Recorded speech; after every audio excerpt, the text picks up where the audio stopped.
Hello student, तो इस video में हम देखेंगे अध्याय 4 फिजिक्स का समतल में गति का 7वां भाग। और इसमें हम जानेंगे सदिशों का योग विश्लेषणात्मक विधि। तो चलिए शुरू करते हैं। यदि वीडियो पसंद आया हो तो चैनल को लाइक सब्सक्राइब करें और बेल आइकन को दबाना ना भूलें और कमेंट करके बताइए कैसा लगा। Very nice thank. तो स्टूडेंट चलिए देखते हैं हम लोग तो सदिशों का योग, जिसमें हम लोग पढ़ेंगे विश्लेषणात्मक विधि। ठीक है, और इस विधि में हम लोग देखेंगे दो सदिशों को योग करना, है ना, कि कैसे योग किया जाता है। ठीक, इस विधि में यही सीखा जाता है। तो सबसे पहले मैं आपको बता दूं कि सबसे पहले इसका परिभाषा देख ले कि भाई विश्लेषणात्मक विधि होता क्या है, जिसे हम लोग एनालिटिकल मेथड कहते हैं। तो आइए पहले इसका डिफिनेशन हम लोग देखते हैं। अब यहाँ पर देखिए कि इसका परिभाषा क्या कह रहा है हमारा। तो बोल रहा है कि इस विधि में विभिन्न प्रकार के सदिशों को उनके संगत घटकों को मिलाकर जोड़ा जाता है। तो चलिए इसको हम लोग, इस जो ये लैंग्वेज है, इसको हम लोग एक उदाहरण के माध्यम से करते हैं, है ना। तो देखिए इसमें फिर से हम बता दें कि इस विधि में अलग अलग प्रकार के सदिशों को, मान लीजिए कि मान लिया हमने कि एक सदिश ए है और उसको विभिन्न घटकों में हम लोग वियोजित कर दें। मान लेते हैं हम लोग कि एक्स एक्सिस में और वाई एक्सिस में, जो कि आप ये इस प्रकार देख सकते हैं। जैसे कि यहाँ पे आप देख सकते हैं, हमने उदाहरण के ले लिया ए बराबर, आपको ये सदिश है हमारा और इसे हम लोग तीर से सूचित करेंगे, राइट। इसके ऊपर वेक्टर लगा रहना चाहिए, है ना। तो मान लीजिए कि ये हमारा एक वेक्टर ए और वेक्टर बी दे दिया है, और वेक्टर ए बराबर दिया हुआ है 2i कैप। इसे हम लोग एकांक सदिश आई कैप पढ़ेंगे। ठीक, ये कैप लगा हुआ है। उसके बाद +3j कैप, राइट। उसके बाद वेक्टर बी एक दूसरा सदिश है हमारा, जिसको वियोजित किया गया है 4i कैप +2j कैप में, है ना। तो अब देखिए, अगर हमें इसका, अब यहाँ पे ध्यान दीजिएगा, बोल रहा है इस विधि में विभिन्न प्रकार के, यानी अलग अलग प्रकार के सदिशों को, ये सदिश ही है दोस्तों, वेक्टर ए और वेक्टर बी, उनके संगत घटकों में, यानी संगत घटक मतलब कि 2i कैप जो है 4i कैप के संगत है, 3j कैप जो है 2j कैप के संगत है ना, को मिलाकर जोड़ा जाता है। अब इन दोनों का योग कर देंगे हम लोग। तो बस इन्हीं दोनों का योग करके और इनके संगत घटकों को जोड़कर ही जो कंप्लीट आंसर होता है वही क्या कहलाता है, एनालिटिकल मेथड कहलाता है, या विश्लेषणात्मक विधि कहलाता है। तो आइए सबसे पहले इन दोनों को हम लोग जोड़ लेते हैं। तो अब इन दोनों का जब योग करेंगे तो हम क्या लिखेंगे, vector a plus vector b. अब जैसे कि हमने लिख दिया यहाँ पर, इन दोनों के योगफल को क्या दिखाएंगे, vector a plus vector b. और अब हम बोले हैं कि इन दोनों को योग करने के बाद इसका जो रिजल्ट मिल रहा है हम वेक्टर आर से सूचित कर दें। तो आइए इसको भी लिख लेते हैं हम लोग, है ना, जैसा कि यहाँ पे आप देख पा रहे हैं। अब उसके बाद अब मैं बोलूँ यहाँ पे कि वेक्टर ए का मान क्या दिया हुआ है, तो 2i कैप +3j कैप, है ना। तो ए के जगह पे हम लोग ये वाला मान रख लेते हैं। और उसके बाद यहाँ पे वेक्टर बी बराबर क्या है, 4i कैप +2j कैप, जैसा कि आप यहाँ पे देख सकते हैं दोस्तों, राइट। अब हमने क्या किया, वेक्टर ए के जगह पर इतना रख दिया और वेक्टर बी के जगह पर ये वाला जितना भी है इसका, है ना, ये यहाँ पे रख देंगे। उसके बाद यहाँ पे परिभाषा कह रहा है कि संगत घटकों में मिलाकर जोड़ा जाता है। किस विधि में, विश्लेषणात्मक विधि में। तो संगत घटक क्या क्या होंगे, 2i कैप और 4i कैप, है ना। तो 2i कैप और 4i कैप एक जगह रखेंगे, 3j कैप +2j कैप ये एक जगह रखेंगे हम लोग, जैसे कि यहाँ पे आप देख सकते हैं। फिर अब इन दोनों में से आई कैप आप कॉमन कर लीजिए या इन दोनों को जोड़ दीजिए। तो 4 और 2 क्या हो जाएगा, 6i कैप, और 3 और 2 क्या हो जाएगा, 5j कैप, राइट। तो आप यहाँ पे देख सकते हैं इन दोनों को जोड़ने के पश्चात कितना आया, 6i कैप प्लस यहाँ पे है तो प्लस दे दिया, और इन दोनों को जोड़ने के बाद 5j कैप। और ये हमारा इन दोनों, हमने बताया इन दोनों का योग किसके बराबर, हमने बोला वेक्टर आर के बराबर। तो ये आपको विधि समझ में आ गया होगा, यानी विश्लेषणात्मक विधि, एनालिटिकल मेथड से आप परिचित हो गए पूरा का पूरा। तो आइए अब इस चीज़ को हम लोग अंक और नंबर से ना करके कोई पर्टिकुलर हम लोग ले लेते हैं ABCD का कोई अक्षर, है ना, और बोलते हैं कि मतलब कोई सदिश है, और उनको घटकों में वियोजित करके उसके बाद द्विविमा में और त्रिविमा में। अब मान लीजिए कि त्रिविमा में, अगर ये तो दो विमा में था, यानी एक्स एक्सिस और वाई एक्सिस को सूचित कर रहा था। अब कोई सदिश ऐसा भी हो, दो सदिश या तीन सदिश, जो थ्री डायमेंशन में भी हो सकते हैं, यानी त्रिविमीय भी हो सकते हैं, है ना। तो इन सभी को अब हम लोग एक पर्टिकुलर हम बता दें कि कोई नियम में बांध देते हैं, जैसे कि आप जोड़ने स्टार्ट कर दीजिएगा, राइट। तो चलिए सबसे पहले हम लोग यहाँ पे मैं लिख के रखा हूँ अच्छी तरह से। तो यहाँ पे देखिए, माना किसी समतल में, कोई समतल है, समतल में कितना बीमा होता है दोस्तों, तो दो बीमा होता है, एक एक्स एक्सिस और दूसरा वाई एक्सिस। माना किसी समतल में दो सदिश ए तथा बी है ना। कौन कौन है, तो ए तथा बी है, जिनके घटक क्रमशः ए एक्स ए वाई। किसका, ए का घटक ए एक्स ए वाई है ना। और उसी प्रकार ये बी जो दिया हुआ है, इसका घटक बी एक्स और बी वाई है। तो वेक्टर ए बराबर क्या हो जाएगा, ए x i cap plus A Y j cap. उसी प्रकार अब बताइए, और वेक्टर बी बराबर क्या हो जाएगा दोस्तों, तो B x i cap plus B Y j cap. अब बात होता है इन दोनों का संगत घटकों में वियोजित कर जोड़ना, है ना, संगत घटकों में मिलाकर जोड़ना। अब यहाँ पे हमने लिख दिया है कि माना कि इनका योग जो है वेक्टर आर के बराबर है, जैसा कि जस्ट अभी आपको एग्जाम्पल देकर हमने समझाया। तो वेक्टर आर किसके बराबर होगा, इन दोनों के योगफल के, है ना, रिजल्टेंट कहलाएगा, यानी परिणामी सदिश है। ठीक, इसे हम लोग क्या कहते हैं, परिणामी सदिश, परिमाण नहीं, परिणामी। ठीक है, चलिए उसके बाद इन दोनों को जब योग करेंगे तो ये वेक्टर आर के बराबर होगा, और वेक्टर आर बराबर क्या हो जाएगा, vector a plus vector b. अब देखिए वेक्टर ए का मान कितना है हमारा, तो ये वाला, और वेक्टर बी का मान ये वाला। सिंपली आप बस रख दीजिए। तो यहाँ पे हमने रख दिया है, राइट। ये देख सकते हैं आप कि वेक्टर आर हमने रख दिया, उसी तरह वेक्टर आर का मान यहाँ, सॉरी वेक्टर ए का मान हमने यहाँ से रख दिया यहाँ पर, है ना। उसी प्रकार वेक्टर बी का मान जो है यहाँ पर हमने रख दिया। तो ये कुछ यहाँ पे मिल गया। ठीक, अब इसके संगत घटकों को जोड़ना है। तो हमने बताया था आई कैप को आई कैप में जोड़ देना है, और जे कैप को जे कैप में, है ना। तो यहाँ पर देखिए हमने फिर ब्रैकेट ही लगा दिया है, तो थोड़ा सा ध्यान देना है आपको। यहाँ पे देखिए आई कैप है, ए x i cap, A x i cap. यहाँ पे देखिए कहाँ आई कैप है, तो बी एक्स आई कैप है, तो ये दोनों एक जगह रखेंगे। उसके बाद ये वाला और ये वाला एक जगह। अब देखिए दोनों में से, अब यहाँ पे जब नंबर रहता तो दोनों को तो जोड़ देते, लेकिन यहाँ पे क्या है, घटक है हमारा ए एक्स और ये बी एक्स, राइट। तो ये दोनों तो जुड़ सकता है, बस एक में सम्मिलित नहीं हो सकता, लेकिन दोनों का योगफल होगा। अब इन दोनों की जगह पे कुछ भी हो, है ना। सो इन दोनों में से आई कैप कॉमन हो जाएगा, यानी बाहर हो गया। ठीक, फिर प्लस का सिंबल है तो प्लस दे दिया हमने। इन दोनों में से जे कैप का अब कॉमन है, तो जे कैप कॉमन कर लीजिए।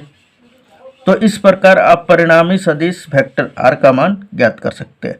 अब यदि अगर मैं मान लूँ कि इन दोनों घटकों को भी जोड़ने पर एक यक्स एक्सिस के ही दिशा में आपको आर यक्स मिल जाए सदिश, या हम बोलते हैं कि इन दोनों का परिणामी जो होगा वो आर यक्स हो, है ना। इन दोनों घटकों को योग करने के बाद परिणामी क्या मिले, आर यक्स। उसी प्रकार यहाँ पर क्या मिले, आर वाई। तो हमने वही यहाँ पर लिख दिया दोस्तों। यदि अब ये क्यों ऐसा लिखा गया है, तो आप यहाँ पे भी छोड़ सकते, लेकिन थोड़ा सा और भी अच्छा बन जाता। अब इसका वेक्टर आर का परिमाण ज्ञात करने के लिए, है ना।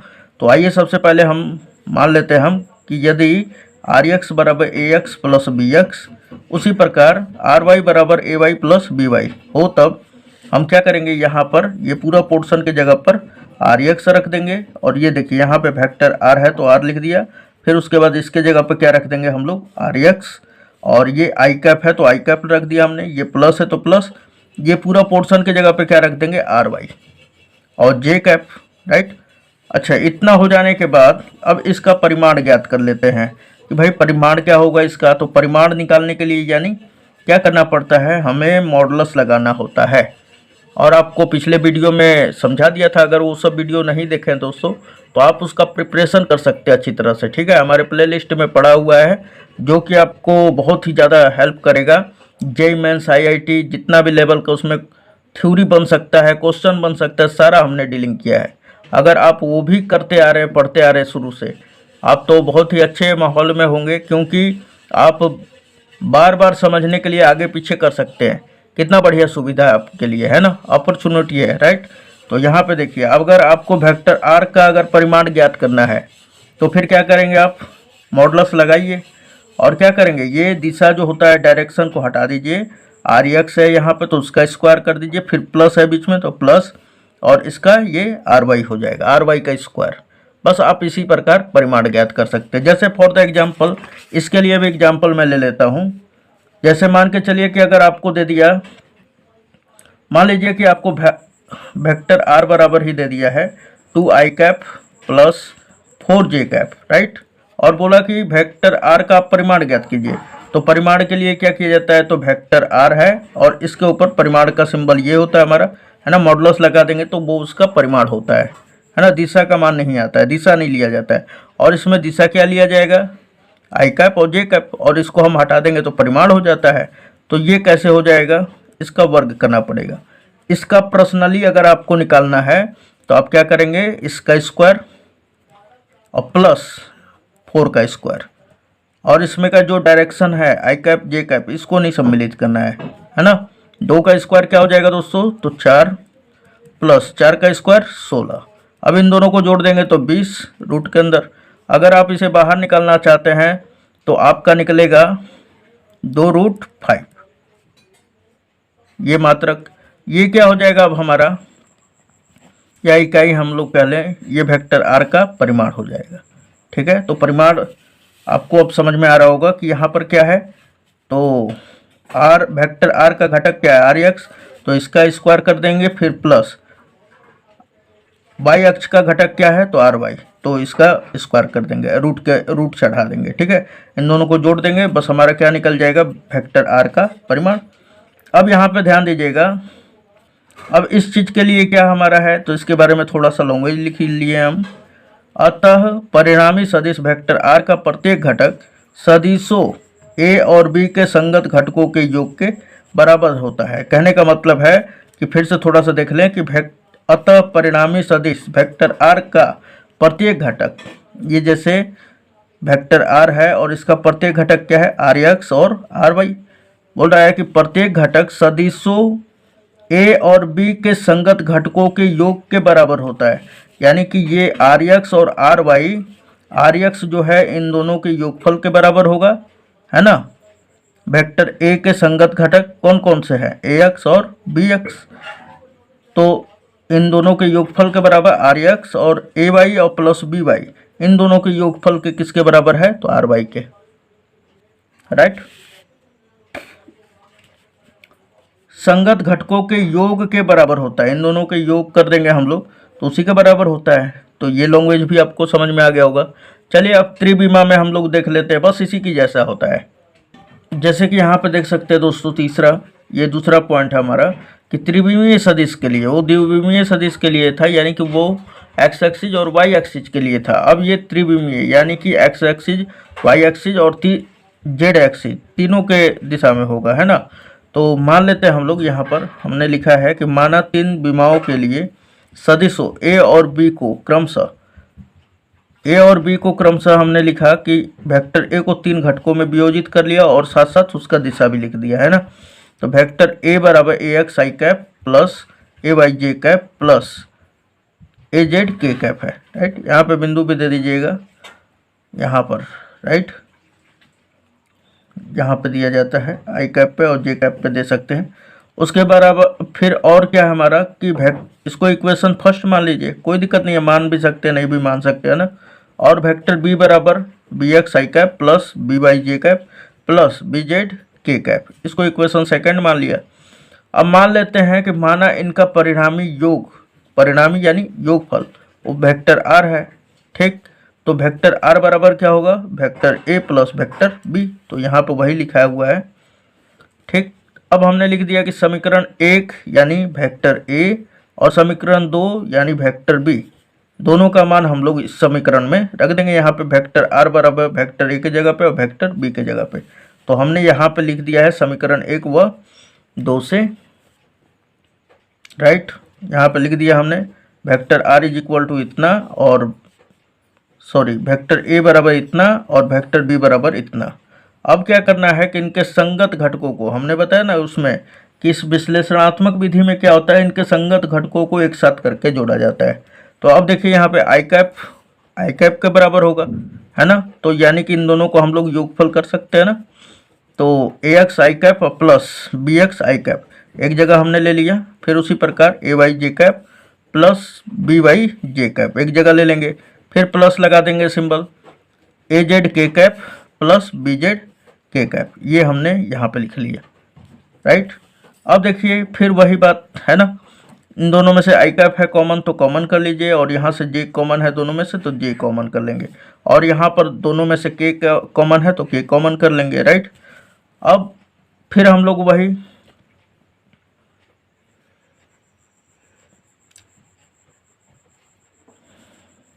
जैसे कि हमने यहाँ पे कह दिया कि अब इन दोनों घटकों को जोड़ने के बाद एक हमारा आर एक्स घटक है, ठीक। आर एक्स बराबर ए एक्स प्लस बी एक्स, उसी प्रकार ए वाई प्लस बी वाई बराबर हमारा क्या है, ए वाई प्लस बी वाई। फिर उसी प्रकार ए जेड प्लस बी जेड, इन दोनों घटकों को जोड़ने पर एक हमारा आर जेड घटक मिलता है, ठीक है। अब इसके जगह पे आर एक्स और इसके जगह पर आर वाई और इसके जगह पर आर जेड हम लोग रख देंगे, राइट। तो ये हमारा कुछ इस प्रकार मिलेगा कि वेक्टर आर तो हमने लिख दिया, इसके जगह पे क्या रखेंगे हम लोग, तो r x i cap plus r y j cap plus r z k cap, right. अब इसका अगर हम लोग परिणामी ज्ञात करना चाहें वेक्टर आर का, तो ये कुछ इस प्रकार हो जाएगा दोस्तों, जैसे कि वहाँ पर 3 था तो यहाँ पर, वहाँ पर 2 था तो यहाँ पे 3 है। आर एक्स का स्क्वायर कर देंगे रूट के अंदर, और फिर आर वाई का स्क्वायर कर देंगे, फिर आर जेड का स्क्वायर कर देंगे, राइट। तो उम्मीद है दोस्तों आपको ये पूरा वीडियो लेक्चर समझ में आया होगा। अगर आपको नोट्स चाहिए तो हमें आप ज़रूर कमेंट करें, और अगर आपको क्लास 12th में अगर 95 प्लस पाना है, या आप इस क्लास में भी 95 प्लस करना चाहते हैं स्कोर, है ना, तो इस चैनल से जुड़ जाएं, चैनल को सब्सक्राइब कर लें, ठीक है, और बेल आइकन को ज़रूर क्लिक कर दें ताकि जो आने वाला वीडियो है वो आपसे छूट ना पाए, ठीक है। और ये जो वीडियो है इस चैनल के माध्यम से जो है आपके क्लास 11th के मैथमेटिक्स, केमिस्ट्री, फिजिक्स सब का सब वीडियो अवेलेबल है, और आप हमारे प्लेलिस्ट से जुड़कर और देख सकते हैं, ठीक है। तो चलिए मिलते हैं नेक्स्ट वीडियो में।